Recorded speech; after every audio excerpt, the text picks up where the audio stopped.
What's going on, guys? Welcome back to the Business Breakthrough. Today, I sit down with Rich Baldwin, a painting contractor in Canada. He is bringing me the problem of wanting to find the right people. So today, we hammer out not only just finding the right people, but attracting the right people. Awesome episode with Rich, and it starts right now. Contractors all over the world are wanting more time, more freedom, more impact. The way we do this is through implementing systems, processes, standards. Welcome to the Contractor Secrets Podcast. Here we hit business strategy, coaching, mindset, motivation, the tools you need for success. So strap in, listen up, and get ready to grow on the Contractor Secrets Podcast. What's going on, everyone? I'm here with Rich Baldwin, painting contractor out of Canada. He's here for a business breakthrough. You know this as a podcast listener. I'm going to start off with tell me what's going really well. Tell me an area that you wish would be going a little bit better. Well, we do really well with kitchen cabinets and stuff. So I have a pretty good deal with a guy that owns the shop. He's a Finnish carpenter, and he owns the shop, and he put a spray booth in. Nice. And that's just so it's going really well. Like he's brought in a lot of work. I do a lot of finishing for him, and then we have our own customers. For me, it's scheduling and finding more. I'm trying to find employees, but that's hard for me too. But I keep grinding and keep trying, but it's tough for me. That's a big issue for a lot of people, man. And it's like, I think it's the expectations. I think even if you were just a normal painting contractor, it would be quote unquote hard. You being a refinishing contractor times it by 10, right? I mean, because the level of detail, care, concern, just skyrockets. So let me ask you this: is it just you doing the work by yourself? Yeah. So it gets really tough because I feel like I've got so many different hats. Like it's like, I'm an estimator. I do the invoicing. Estimator, billing, invoicing, orders, customer service. It's a tough life, doing man. the work. Yeah. Right. Yeah. So have you ever owned a business before? Yeah, so I did. I had another painting business, and honestly, it went belly up. Like it went really bad. And I ended up doing what's called a proposal. Why did it go belly up? I just got cash flow was always an issue. I did commercial with it, and I think that's where I kind of You have faulted to there wait a because long time for the payments. yeah, and it was just hard. Did you have employees in this business? We use subs. Okay. We used subs, and it was constantly like chasing them to get the work finished, So you're or they were burned. chasing me. So you already have wounds from subcontractors, so you won't go that route again, right? No, I definitely don't want to do that Especially again. in refinishing. Yeah. For sure. So have you ever managed before that, or was that your first business in That house? was my first business. Okay. Yeah. So what I'm looking at is just an individual who just doesn't have the experience hiring people. That's really what it comes down to, right? Was that fair? Yeah. Oh yeah, for sure. Yeah. So, typically I would kind of come at you in a way that is more so like, all right, well, you got to get systems in place. And it's like, I want to kind of just ask you, I mean, when you look at hiring, as a whole, what are some of the fears or worries you have, and what are some of the uncertainties? So maybe I can give you a more tailored approach. I guess finding the right people. Oh, right there. That's it. I don't need to go further. Doesn't exist. It doesn't exist. It's not going to happen. Finding the right people is setting expectations way too high. I think off the bat going into that, you're already going into it with a big barrier up. In other words, like it's almost like you're a wounded individual in terms of like a romantic relationship, and you're not giving anyone a chance. Because the thing is, I've noticed this from just my own experience naturally. I didn't find the right people. I created the right people. Um, And that's much easier. You know, it's much easier. I mean, there's a certain threshold, right? You got to have someone that's respectful, that you could tell is hardworking and diligent. But man, you have to look at your business like it's a garden and it's a place for people to grow into their best self. Here's an example. If somebody is leaving a place of business and maybe they aren't happy where they work, or maybe it's a place that doesn't bring out their full potential and they're kind of just neutralized there, you have to understand that they're coming to you at a low state, right? A low frequency, because that's what they're used to. And I think the goal of your business is to create a place where you can take raw potential character and allow that character to grow, man. And I think like if you expect people to do what you do, that's going to be a fail too. And that's, you got to be careful because you're a one man army, man. So like for you, the idea of bringing someone on is that they're going to slow you down. And if they do that, obviously that won't work out. So the default is to say, well, I need someone with the same level of skill because I need them to replace me. Is that true? Yeah, yeah, yeah. So both of those are going to land you in a pile of where you are now. And that's what's happening. So you're in this paralysis state, it seems like. How long have you been doing this? Well, painting and finishing my No, whole I want to life. know this refinishing business that you started. 2 years, 2 years. So you've been on your own mostly for 2 years. Yeah, yeah, Okay. So hiring is is your ticket to freedom. But if it were that easy, then it wouldn't really be a ticket to freedom. So when it yeah. comes to hiring, man, like tell me, aside from them being the right person, what skill sets are you looking for? I guess somebody that can just listen, really, right? Because I mean, I'm gonna have to. I'm realizing now that hiring the guys that know it all isn't the right route. I think I'm gonna have to bring somebody in that doesn't even know the right side of a paintbrush to hold, and I think I'm gonna have to kind of shape them Yeah. into something that would work for me and You for know what? them too, right? You know what that would do for you? Is it would hold you to a standard that you're not being held to right now. And that's normal. You can get away with things now that you won't be able to get away with when you have someone looking at you in a way that they're going to mimic what you do, right? It's like a kid, Right. which is a good thing. That's a hedge against ourselves in a way. Second thing is imagine how much workload will be taken off your shoulders, even if you just have someone sanding, right? Like even if you just have someone prepping. Hey man, you know what? Finish prepping this. I gotta run to do an estimate. I'll catch up with you in a couple hours. Check on you, right? Mhm. Dude, that is business right there. You're not experiencing it, and you haven't ever really experienced it. If you didn't have any employees at your last business and you went belly up, and then this business, you got to be careful because some of the same habits that are your defaults may creep into this business. And maybe you're even thinking, will this business go belly up too? You know, Yeah, it's a has that fear been for has sure. that been a fear? Yeah, Oh because that yeah. that happened to you. So it's not like it's like, this far out idea, right? Right. So radical change in your mindset is the key. Radical change. Not only radical change, I believe that it's massive action. Like I'm talking uncomfortable action. Let me ask you this. What is your goal in business? I mean, when you started this business, what was your ambition? Um, to be kind of self-sufficient and have it run itself. Okay. And to Go deeper. have some more freedom, I think.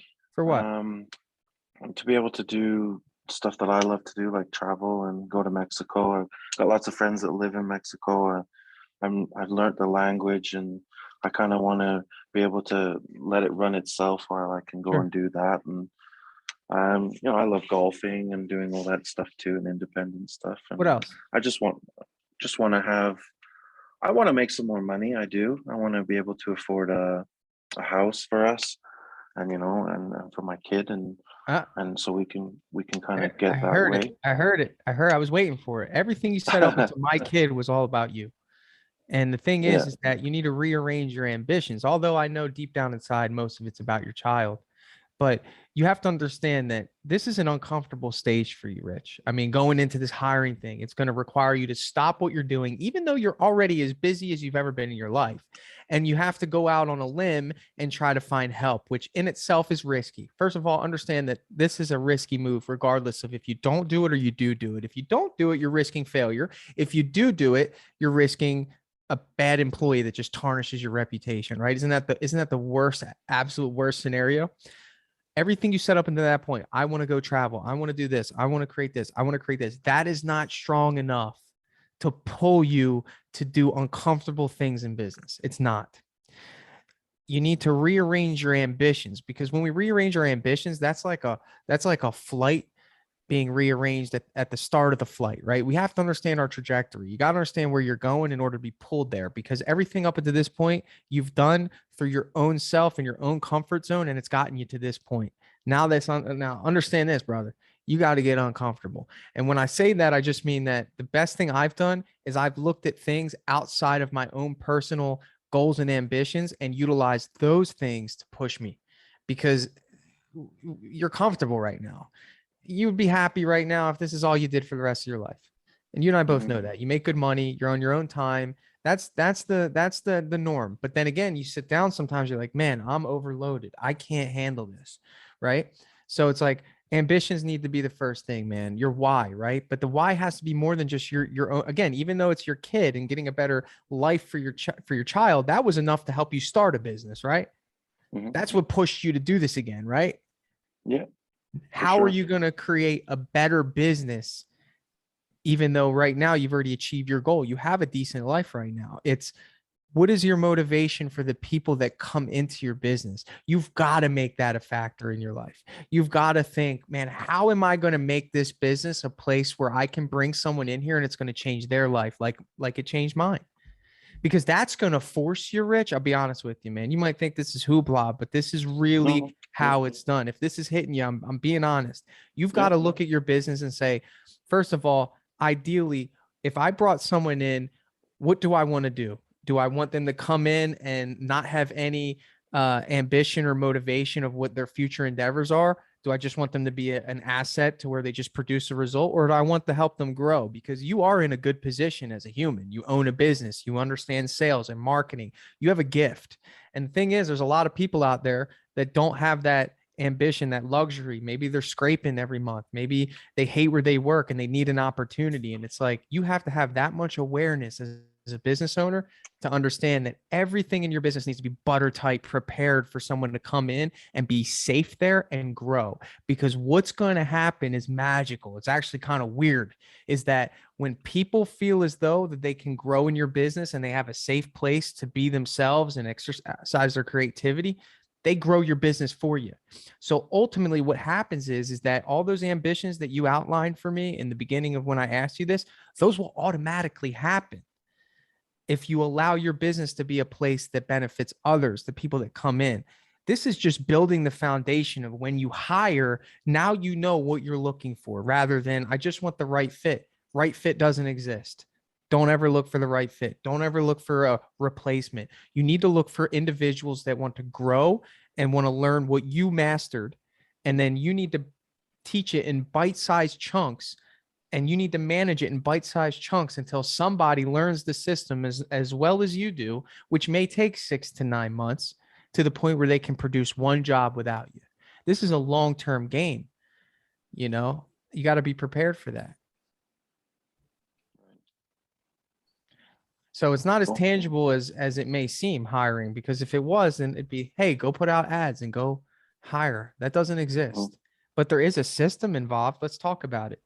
In terms of hiring, let's talk about first, do you want employees? Yeah. Okay. I definitely don't want to go the sub route again. Have you allocated a certain amount of money per hour that you're willing to pay this next role? I'm thinking around $17 an hour for a start off. Okay. $17 an hour to start. And in terms of this person's role, let's say, for example, you have them come in and learn, is it cabinet refinishing? Is that what you focus on? Yeah. Okay. They learned cabinet refinishing. When you refinish cabinets, essentially you're doing it by yourself. So this helper role needs to be strategically outlined from start to finish.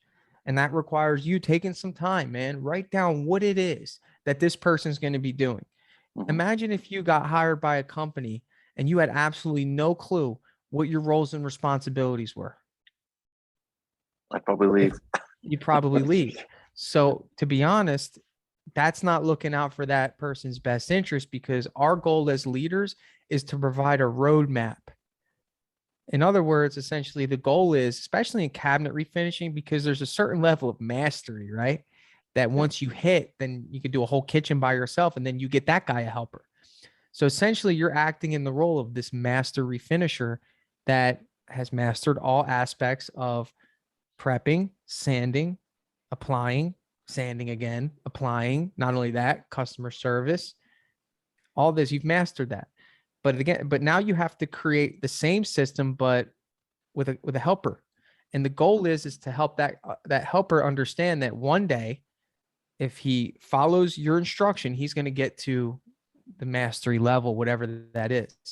And you can create something really special if you hone in on that process. I mean, but again, it starts with outlining what the roles are, outlining Yeah. what the responsibilities are. You know, Right. you can't get someone to apply for something they don't know what the thing is. You can't just put out an ad and say, I'm looking for help for a cabinet refinishing business. You know, Yeah. the right employee wants to know what the heck they're doing. You know what I'm saying? Yeah. Have you put out Yeah. ads before? Just on Indeed. And what did those ads say? Can you just give me an example? I'm just looking for, I think I said looking for a decent human. Doesn't necessarily need to know the trade. Okay. Um, Somebody that's hardworking, can get to the job sites, because like obviously we'll do on-site work and Right. then bring doors to the shop. Right. Okay. So And we we got all, to I want you to understand this concept as well, because this is going to help you, Rich. Hiring and marketing are the same thing. When you market, you're trying to get customers to buy from you. When you're hiring, you're trying to get humans to apply to your company. That's it. mhm, So when it comes to marketing, if you just put out a dull ad that said, "Hey, we're looking for houses to paint. We're pretty good at it. We like to come with a smile, and we're just really looking for good homeowners to get the job done." You know, so in other words, when we market, it's like, "Hey, homeowners, this is Rich with my painting company. I just want to let you know we're offering this, and this. If you click the message button right now, we'll get you a quote within 24 hours. It's exciting, it's encouraging, it makes people move. You understand?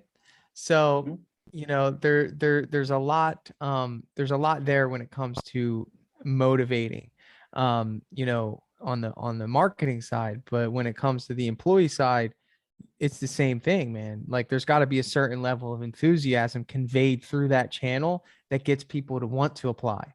Because again, that might require a huge shift in how you are naturally. I'm not saying you need to change who you are, but understand that usually when someone starts a job, it's a pretty exciting endeavor.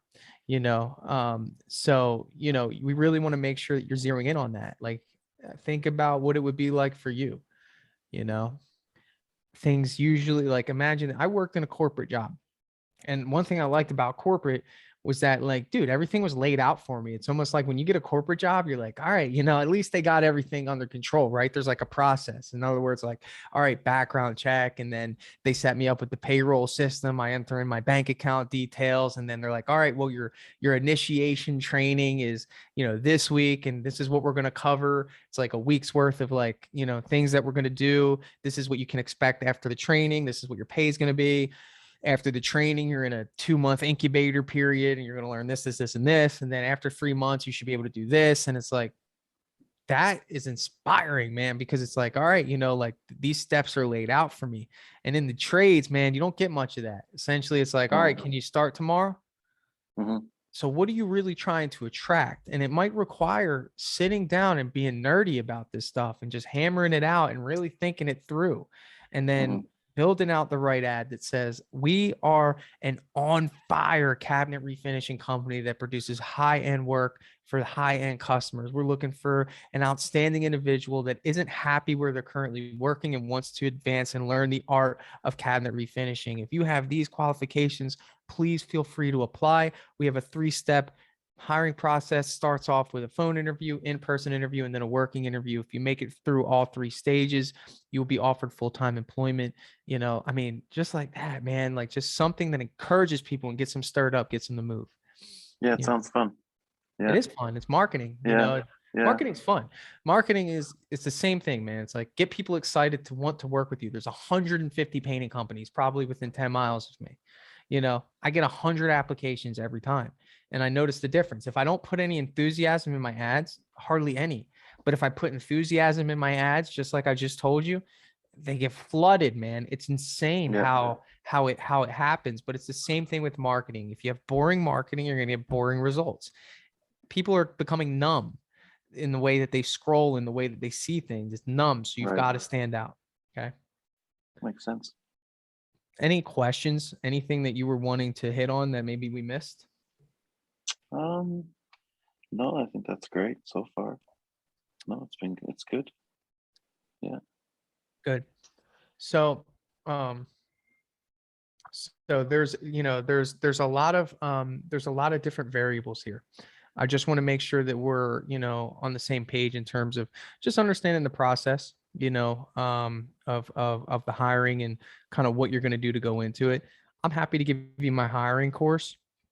Um, and that'll kind of give you a framework that you might like. Okay, cool. So if you're interested in that, man, I'll send that over to you. Yeah, absolutely. That'd be awesome, Tom. Awesome.